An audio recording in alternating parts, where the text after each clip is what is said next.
Hello guys and welcome to the channel, it's Irad, and so in today's video I want to talk a little bit more about base building, one of the key features that will be coming with Star Citizen 1.0. I was going to say Alpha 1.0, we're so used to saying Alpha, but no, the commercial release version of Star Citizen. And especially I want to talk about the issues that I see here with base building. I don't want to be a downer, I don't want to be a negative. I'm just trying to think of these issues and perhaps some solutions that Cloud Imperium Games are going to have to find to resolve those issues that will be brought by this edition when it comes online. Before we start, guys, a big thank you. You guys have been subscribing to the channel recently. That is much appreciated. It has helped the channel with the algorithm, which has been doing much better over the past couple of days. So thank you so much, guys, and please continue to do so. It's so much appreciated. So I have identified 3 issues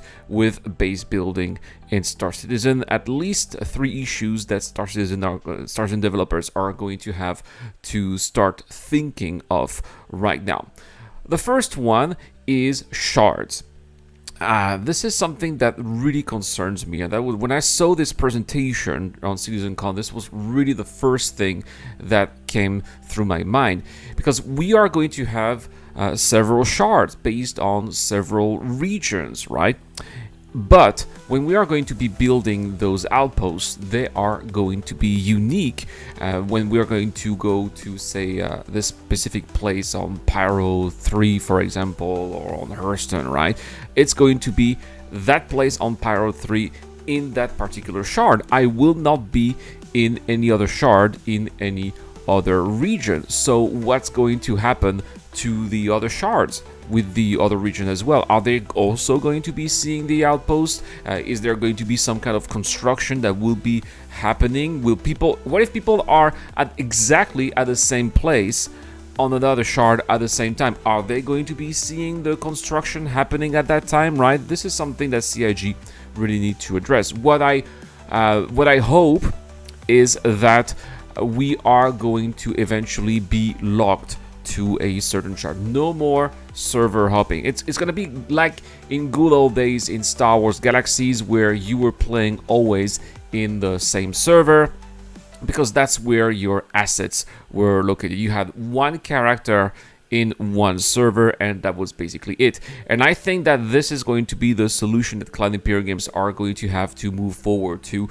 if they want to avoid certain conflicts, right, with other players who are going to say, hey, I build my base here, and there's going to be the other player who would say, no, I build my base here, right? And it's going to also be an issue when there are going to be, say, for example, conflicts, right? What if you are on shard A and everything is fine, but on shard B, where your outpost would also be there, right? Someone comes and attacks your outpost on shard B, but you don't even know what's going on because you are on shard A, right? So that is something that we are really going to have to find a solution for. As I said, I think that eventually we are going to have our characters stuck to a particular shard. That is, I'm afraid, what the solution is going to be, but it's also going to mean that there will be no more server hopping. So let's say there are griefers you don't want to play with, for example, where you're not going to be able to do that. So, well, it's going to be quite a compromise that CIG are going to have to make.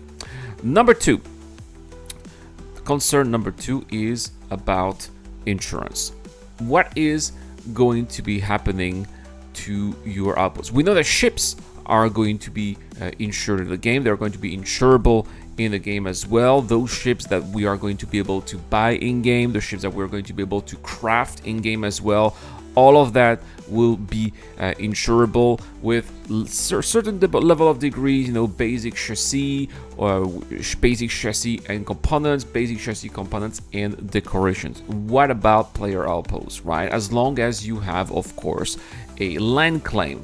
Just like in real life, for example, when there are issues, say weather issues, or even if you are being robbed, or there are accidents happen, right? You have insurance policies that compensate you for your trouble, as long, of course, as you subscribe to that insurance policy on time.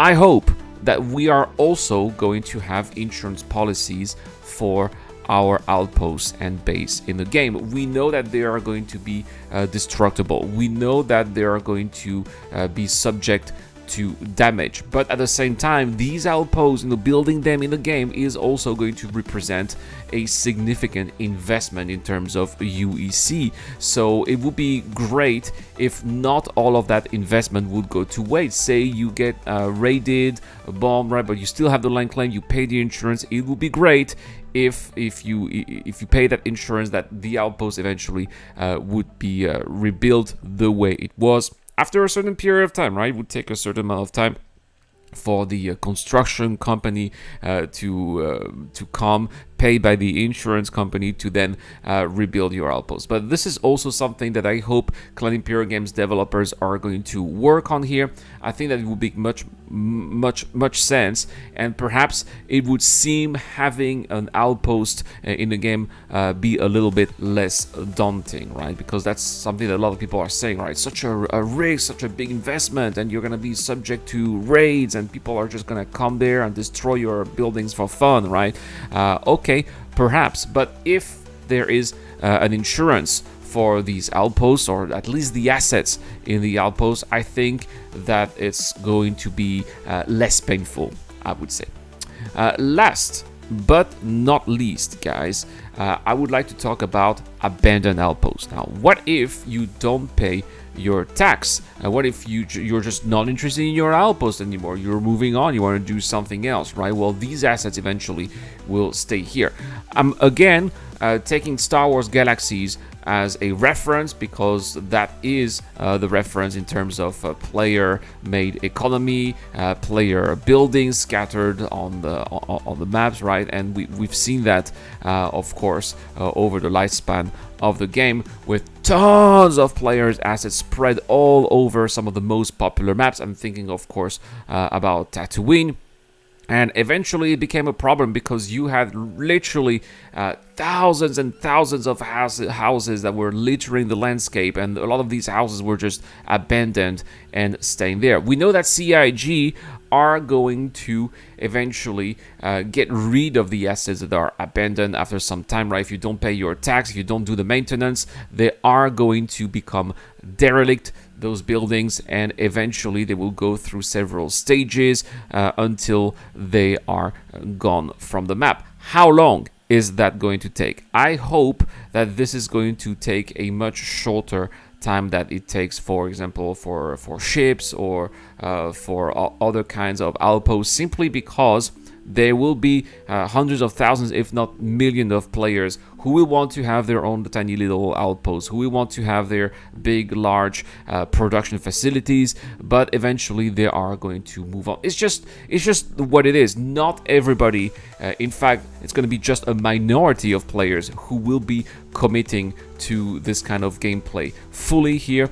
And I think it's really important that the landscapes, the planets, the environment that we're going to be visiting is not polluted with player assets, especially if they are abandoned here. So I hope that we can hear a little bit more from CIG, and perhaps we can see some visuals of what their plans are going to be. So there we have it, guys. These are my 3 issues with base building in Star Citizen 1.0.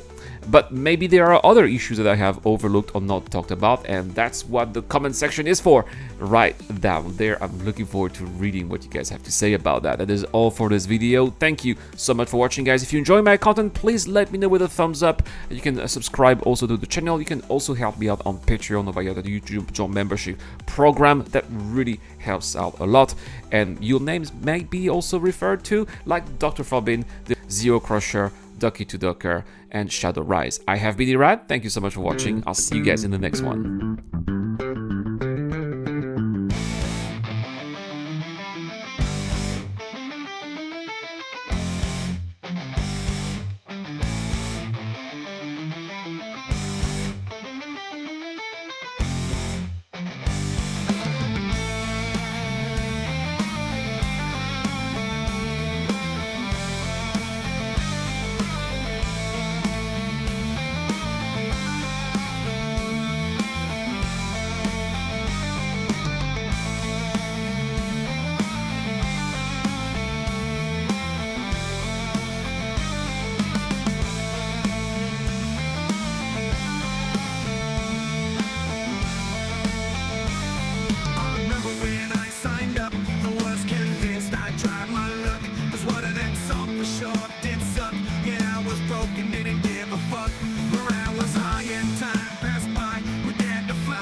our lives, our minds are all about to be redefined. And time froze.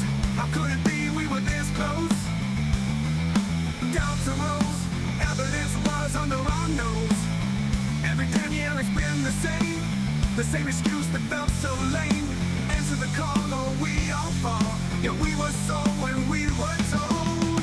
2 years away, 2 years away, and we're here to stay. We're here to stay. Hear people say, it's 2 years away.